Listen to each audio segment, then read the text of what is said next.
Well, he is the presidential candidate you won't see TV ads for. And yet somehow, former New Mexico Governor Gary Johnson, who is running as the Libertarian candidate, is pulling a lot of support across the nation. Here in Ohio, when his name is included in polls, he's getting 10%. Today, he spoke at the University of Cincinnati, and we sat down for a one-on-one with Gary Johnson. Well, Governor Johnson, thank you for sitting down with us and chatting with us. Let's talk about, first of all, you're here in Cincinnati, here in Ohio in particular. The polling in Ohio for you has been, I think, for a lot of people, somewhat surprising. You're polling at something like 10%. Actually, this is what we're seeing right now everywhere. I mean, just the polls where my name is included, that's really the issue. My name isn't included in the polls, but when it is included, it's always a surprise on the upside. You were not included in the CPD debates. 3 sponsors have walked away from those debates. Terrific. I mean, it's unprecedented, and they're making a statement, not so much in support of Gary Johnson, but just that, hey, this isn't a fair process. It's not a two-party country. It's not a two-party country, and there's no opportunity for a third voice ever, given the setup. I think that's what they're saying. You filed lawsuits to get into those debates, even still into the 2 remaining debates, correct? Exactly. Do you think you have any chance of getting into those debates? Well, you sure don't have a chance if you don't file the suit. So we filed the suit, and we're filing it on antitrust grounds, which is a new look at this, something different. And, you know, you don't stand a chance if you don't file the suit. If you were to be in the next 2 debates, had you been in the last debate, how would Gary Johnson have addressed some of the issues that came up? Let's talk about some of the specifics. They asked about debt and deficit. What would your response to the question of how to deal with the national debt and our trillion-dollar deficit we see year to year? What would you do to resolve that? I'd be the only candidate promising to submit a balanced budget to Congress in the year 2013. We need to balance the federal budget now. I think that as a result of borrowing and spending money to the tune of 43 cents out of every dollar that we're spending, that we're going to experience a monetary collapse. It's going to be ugly. It's avoidable if we all wake up and recognize that by mutual sacrifice we can actually fix this. But it's going to be tough. And I think everybody recognizes this in the country. I really do.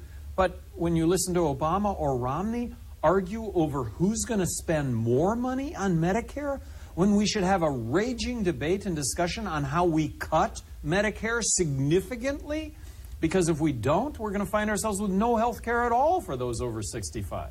So what would be your specific plan for how to bring down that $1.1 trillion in deficit spending we have year to year, get to a balanced budget by 2013? Well, so, actually, I'm promising to submit a $1.4 trillion reduction in federal spending now. To start with, you got to take on the biggies, which is Medicaid, Medicare, military spending. Medicaid in New Mexico. I oversaw the reform of Medicaid. We took it from a fee-for-service model to a managed care model. We saved hundreds of millions of dollars. We set up better health care networks to deliver health care to the poor. Military spending, 43% reduction in military spending. That takes us back to 2003 spending levels. And let me start with a premise when it comes to military spending. We need to provide ourselves with a strong national defense. We could increase spending for defense, but defense is the operative word here, not offense, not nation building. So let's get out of all of the military entanglements that we are in right now, all the military interventions that we have ongoing, reduce nuclear warheads from 2,300 to 500. I mean, how many times do we really need to blow up the planet?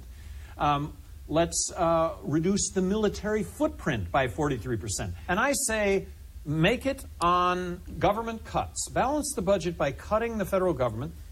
I'm advocating eliminating income tax, corporate tax, abolishing the IRS, replacing our entire federal tax system with one federal consumption tax. I am advocating the fair tax. Let me ask you about that real quick. Fair tax meaning no separate corporate tax? Exactly. No corporate tax. Income tax? No income tax. No IRS. No IRS. No IRS. Simple consumption tax. Replace all of it with one federal consumption tax. In this case, is it staggered? Nope. What would the rate be? 23%, but it ends up being cost neutral over a very short amount of time. And let me use a can of Coke as an example.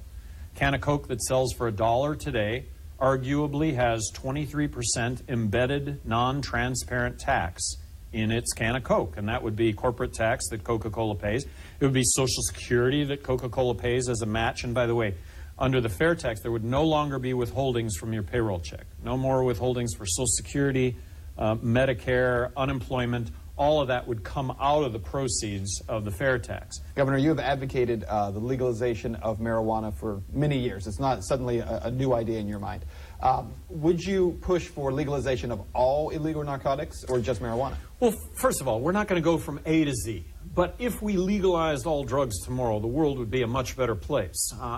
90% of the drug problem is prohibition-related, not use-related. That is not to discount the problems with use and abuse, but that should be the focus. I think we're at a tipping point when it comes to marijuana. It's on the ballot in Colorado. I think it's going to be the first state of 50 states that fall in line. That the domino of first domino to fall of the other of all 50. But it's on the ballot in Colorado. Regulate marijuana like alcohol. I think it's going to pass. Let's not forget that 6 years ago, Denver voted to decriminalize marijuana on a campaign based on marijuana being safer than alcohol. That passed in Denver.